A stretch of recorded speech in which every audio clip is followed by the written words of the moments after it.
সেখানকার জনগণ প্রতিবাদ জানিয়েছে। সারা দুনিয়ার মানুষকে আজকে প্রতিবাদ জানানোর জন্য তারা উদাত্ত আহ্বান জানিয়েছে।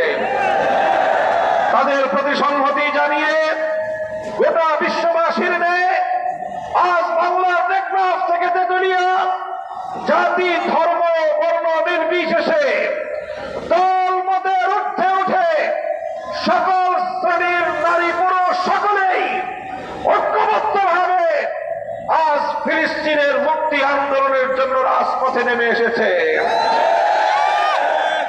আজ এই সারা পৃথিবীর মানুষের শান্তিপূর্ণ প্রতিবাদের ভাষা যদি বিশ্ব মরল গোষ্ঠী বুঝতে ব্যর্থ হয়, তাহলে সেদিনের জন্য